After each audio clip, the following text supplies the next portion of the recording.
All right, class. So this week we are diving into the very end of World War II. So this week we're going to be wrapping it up.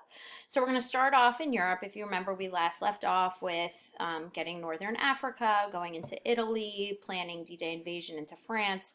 So now we are officially into the mainland of Europe.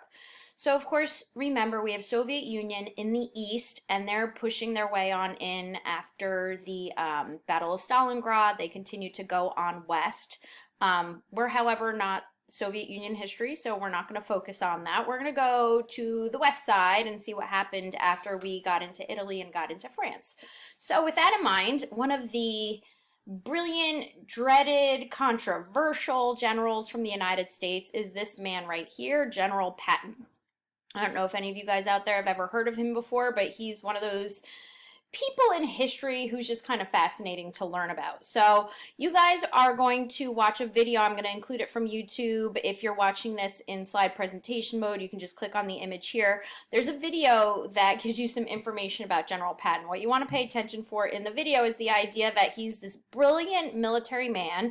He kind of epitomized the idea of discipline to the point where, no matter what battle where he was going, men had to have their ties, their shirts buttoned, everything was according to schedule and routine. He was also known to have a reputation for, I don't know, should I say, being a little crazy, almost a little too intense.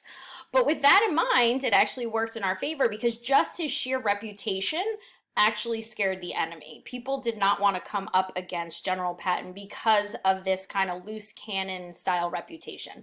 So check out the video, and History Channel will explain it a whole lot better than I can.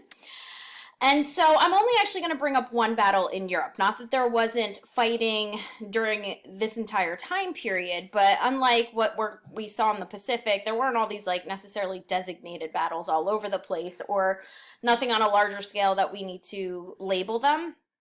So in general, it's just a matter of getting from west to Berlin.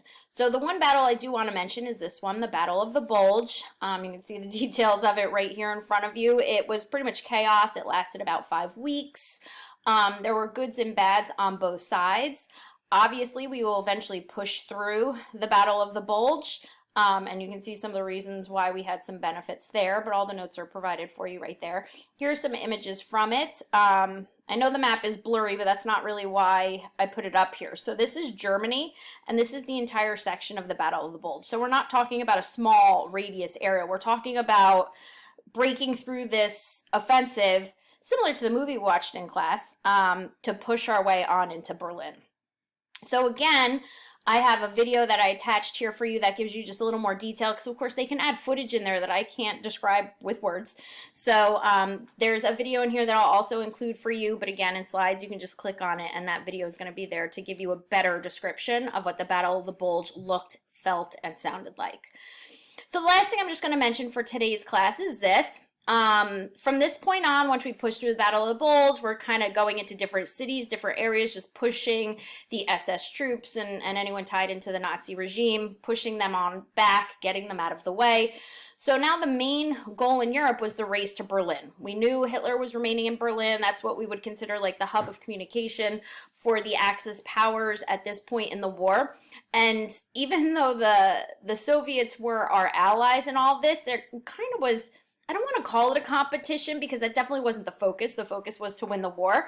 But in some ways, when you read about it, it was almost as if there was a competition to see who would get there first. Who was going to get to Berlin? Is it going to be the Soviets, or is it going to be the British/Americans on the west side?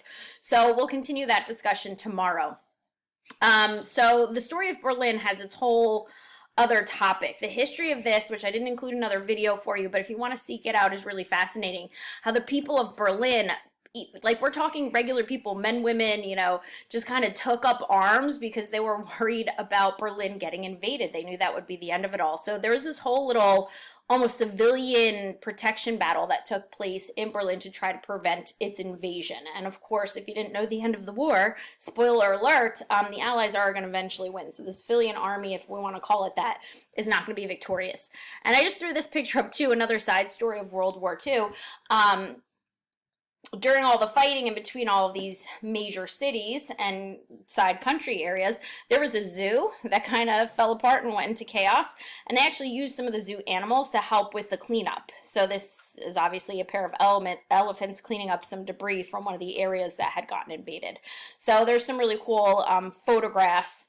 I think there's images of bears and other, zoo type animals that we're helping in this effort. So feel free to Google some of that on your own time too.